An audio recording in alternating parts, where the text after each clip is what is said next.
Hi friends, state tech പവറിൻ്റെ പുതിയ വീഡിയോയിലേക്ക് എല്ലാവർക്കും സ്വാഗതം. ഇന്നത്തെ വീഡിയോ ഒരു ബ്ലൂടൂത്ത് സ്പീക്കറിനെ കുറിച്ചാണ്. അപ്പോൾ ഈ MX എന്ന് പറഞ്ഞൊരു ബ്രാൻഡിങ് ചെയ്തേക്കുന്ന ഒരു ബ്ലൂടൂത്ത് സ്പീക്കറാണ്. അപ്പോൾ അതിൻ്റെ ഫ്രണ്ടിൽ നമുക്ക് MX എന്ന് എഴുതിയിട്ടുണ്ട്. പിന്നെ ഫ്രണ്ടിൽ സ്പീക്കറുണ്ട്, അതുപോലെ ട്യൂട്ടർ കൊടുത്തിട്ടുണ്ട്, മുകൾ ഭാഗത്ത് ട്യൂട്ടർ കൊടുത്തിട്ടുണ്ട്. ഇത് നമ്മുടെ കയ്യിൽ വന്നതെന്ന് പറഞ്ഞാൽ ബാറ്ററി റീപ്ലേസ് ചെയ്യാൻ വേണ്ടിയാണ്. ഇപ്പം ബാറ്ററി കംപ്ലൈൻ്റ് ആയിപ്പോയതിന് പുതിയൊരു ബാറ്ററി നമ്മൾ റീപ്ലേസ് ചെയ്ത് കൊടുക്കാൻ തന്നതാണ്. അപ്പോൾ ഇതിൻ്റെ ബാക്ക് സൈഡ് വ്യൂസൊക്കെ ഇതാണ്. അപ്പോൾ ഇതിന് മെയിൻസ് കണക്ട് ചെയ്യാൻ വേണ്ടി കോഡ് വെയർ ഉണ്ട്, 2 പിൻ കോഡ് വെയറാണ്. ഇവിടാണ് അതിൻ്റെ മെയിൻസ് കണക്ട് ചെയ്യുന്നത്. പിന്നെ ഈ ഭാഗത്താണ് ഇതിൻ്റെ ബാറ്ററി ഇരിക്കുന്നത്. അപ്പോൾ ഇത് ആദ്യം ഇതിനകത്തുണ്ടായിരുന്ന ഒരു ബാറ്ററിയാണിത്, 12 വോൾട്ട് 4.5 ബാറ്ററിയാണ്. അപ്പോൾ ഈ ബാറ്ററി ഓൾറെഡി പോയി, കാരണം ഇത് ഉപയോഗിക്കാതിരുന്നത് കൊണ്ട് ബാറ്ററി ചാർജ് ആകാതെ ഒക്കെ ബാറ്ററി ഡാമേജ് ആയി പോയതാണ്, ചാർജ് നിൽക്കുന്നില്ല. അപ്പോൾ അതുകൊണ്ട് നമ്മൾ പുതിയ ഒരു ബാറ്ററി വാങ്ങിച്ചിട്ടുണ്ട്. ഇത് 12 വോൾട്ട് 5 ആണ്. നേരത്തെ ഉണ്ടായിരുന്നത് 12 വോൾട്ട് 4.5 ആയിരുന്നു. ഇപ്പം ഒരു അര ഏച്ചും കൂടെ കൂടിയുള്ളത്. അപ്പം അതിനനുസരിച്ച് ബാക്കപ്പ് ടൈമിങ് കൂടുതൽ കിട്ടും. അപ്പോൾ അത് നമുക്ക് റീപ്ലേസ് ചെയ്യണം. പിന്നെ ഇതിൻ്റെ ബാക്ക് സൈഡ് എന്ന് പറയുമ്പോൾ ഞാൻ കാണിച്ചു തരാം. നമുക്കൊരു ബ്ലൂടൂത്ത് MP3 പ്ലെയർ ഇതിൻ്റെ ബാക്ക് സൈഡിലുണ്ട്. അപ്പോൾ നമുക്കതിനകത്ത് ബ്ലൂടൂത്ത് വഴിയോ USB വഴിയോ അല്ലെന്നുണ്ടെങ്കിൽ ലൈൻ കണക്ട് ചെയ്ത് നമുക്ക് മൊബൈലിൽ നിന്നോ ഓഡിയോ സിഗ്നൽ കേബിൾ വഴി കണക്ട് ചെയ്ത് നമുക്കിതിനകത്ത് MP3 പാട്ടുകൾ പ്ലേ ചെയ്യാൻ കഴിയും. സാധാരണ ബ്ലൂടൂത്ത് MP3 പ്ലെയർ പോലുള്ളതാണ്. അപ്പം FM റേഡിയോ ഉണ്ട്. അതുപോലെ നമുക്ക് മൊബൈലിൽ നിന്നൊക്കെ നമുക്ക് ഓഡിയോ സിഗ്നൽ വയർ വഴി കേബിൾ വഴി കണക്ട് ചെയ്ത് നമുക്ക് ഓഡിയോ പ്ലേ ചെയ്യാൻ കഴിയും. പിന്നെ ഇവിടെ മുകളിൽ ഓരോ ബട്ടണുകളുണ്ട്.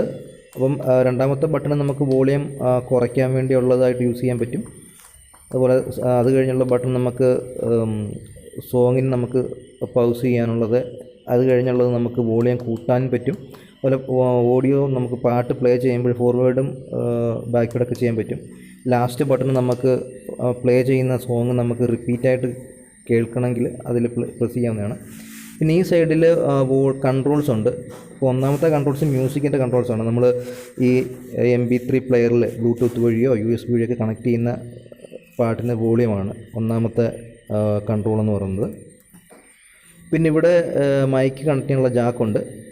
ഈ ഒന്നാമത്തെ കൺട്രോൾ മ്യൂസിക്കിൻ്റെത്, രണ്ടാമത്തതിൻ്റെ കൺട്രോൾ എന്നത് ബാസിൻ്റെയാണ്, മൂന്നാമത്തെ ട്രെബിളിൻ്റെ കൺട്രോളാണ്. പിന്നെയുള്ള കൺട്രോൾ എന്ന് പറഞ്ഞാൽ എക്കോയാണ്, എക്കോയുടെ കൺട്രോളാണ്. പിന്നുള്ളത് എക്കോ കഴിഞ്ഞ് കഴിഞ്ഞാൽ മൈക്കിൻ്റെ കൺട്രോളാണ്. പിന്നെ ലാസ്റ്റ് കൺട്രോൾ എന്ന് പറഞ്ഞാൽ രണ്ടാമത്തെ ജാക്കിനകത്തുള്ളതാണ്. അത് നമുക്ക് ഗിറ്റാറൊക്കെ കണക്ട് ചെയ്യാൻ പറ്റും. പിന്നെ ഇവിടെ ഓൺ ഓഫ് സ്വിച്ച്, നമ്മൾ മെയിൻസ് കണക്ട് ചെയ്തതിന് ശേഷം ഇതിൻ്റെ ബാക്കിലുള്ള ഓൺ ഓഫ് സ്വിച്ച് ഓൺ ചെയ്ത് കഴിഞ്ഞാലാണ് ഇത് ഓൺ ആകുന്നത്. പിന്നെ എക്സ്റ്റേണൽ ബാറ്ററി കണക്ട് ചെയ്യാൻ വേണ്ടിയുള്ള ഒരു ഓപ്ഷൻ ഇതിൻ്റെ ബാക്കിൽ കൊടുത്തിട്ടുണ്ട്. ഇപ്പോൾ ഇതിനകത്ത് ഈ ബിൽറ്റ് ആയിട്ടുള്ള ബാറ്ററിയുടെ ചാർജ് പോയി കഴിഞ്ഞാൽ നമുക്ക് എക്സ്റ്റേണൽ ബാറ്ററി കണക്ട് ചെയ്ത് വർക്ക് ചെയ്യിക്കാൻ പറ്റും. അപ്പം ഇതിൻ്റെ ഈ സൈഡ് ഓൺ ഓഫ് സ്വിച്ച്, ഇതാണ് ഇതിൻ്റെ ഓൺ ഓഫ് സ്വിച്ച് കൊടുത്തേക്കുന്നത്. ഇപ്പം പവർ ഓൺ ചെയ്ത് കഴിഞ്ഞാൽ AC പവർ ഓൺ ചെയ്ത് കഴിഞ്ഞാൽ ആ ഓൺ ഓഫ് സ്വിച്ച് ഓൺ ചെയ്ത് കഴിയുമ്പോഴത്തേക്ക് ഇവിടെ ഡിസ്പ്ലേയിൽ വരുന്നതാണ്. പിന്നെ ഇവിടെ LED കൊടുത്തിട്ടുണ്ട്. ബാറ്ററി ഫുൾ ചാർജ് ആകുമ്പോൾ കത്തുന്ന LED ആണ്. പിന്നെ എക്സ്റ്റേണൽ ബാറ്ററിക്ക് വേണ്ടിയുള്ള ഓപ്ഷന് കണക്ടറാണ്. പിന്നെ ഉള്ളത് 2 കണക്ടറുകൾ കണ്ടോ. അതിൽ ഒന്നാമത്തത് ഓഡിയോ ഇൻപുട്ടും അടിയിലത്തത് ഓഡിയോ ഔട്ട്പുട്ടും എടുക്കാൻ വേണ്ടിയുള്ള കണക്ടറുകളാണ് ഏറ്റവും താഴെ കൊടുത്തേക്കുന്നത്. പിന്നെ ഞാനിൻ്റെ ജസ്റ്റ് ഒന്ന് ചുറ്റും ഒന്ന് കാണിച്ചു തരാം. ഇതാണ് ഇതിൻ്റെ ഫ്രണ്ട് വ്യൂ, ഇതാണ് ഇതിൻ്റെ സൈഡ് വ്യൂ, ഇതാണ് ഇതിൻ്റെ ബാക്ക് വ്യൂ, ഇതാണ്. അപ്പം പുതിയ ബാറ്ററി എന്ന് പറഞ്ഞാൽ 12 വോൾട്ട് 5 ബാറ്ററിയാണ്. 10 മന്ത്സ് വാറണ്ടി ഉള്ള ബാറ്ററിയാണ് നമ്മൾ എടുത്തിരിക്കുന്നത്.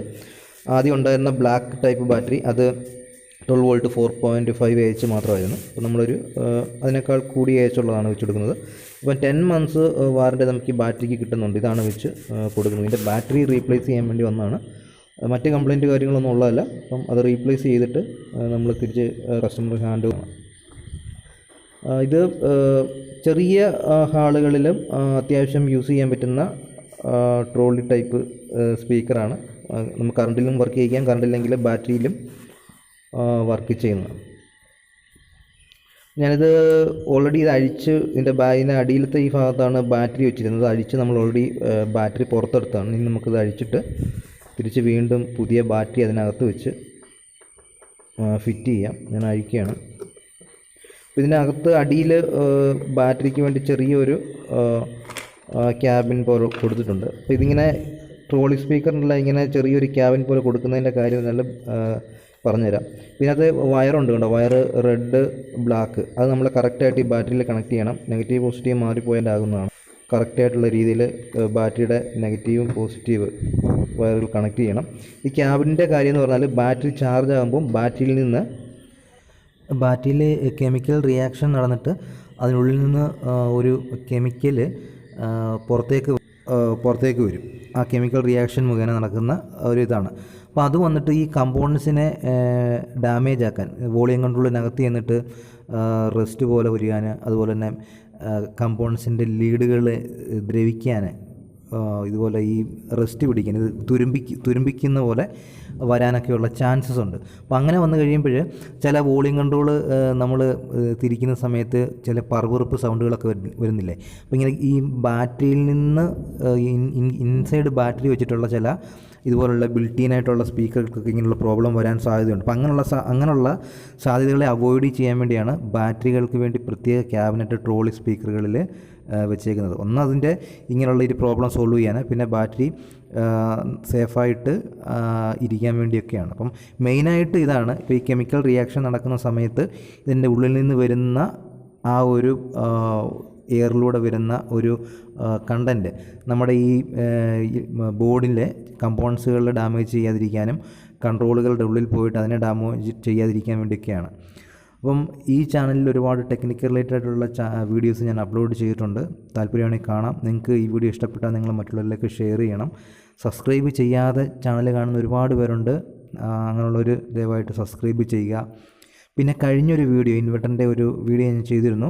അതിന് ഒരുപാട് പേര് പല രീതിയിലുള്ള കമൻറ്റുകളൊക്കെ ഇട്ടിട്ടുണ്ട്. അപ്പോൾ അത് കമൻറ്റിൻ്റെ റിപ്ലൈ ഞാൻ അടുത്തൊരു വീഡിയോയിൽ ചെയ്യുന്നതാണ്. കാരണം എല്ലാ കമൻറ്റുകൾക്കും റിപ്ലൈ ടൈപ്പ് ചെയ്യാനുള്ള ചില ബുദ്ധിമുട്ടുകളുണ്ട്.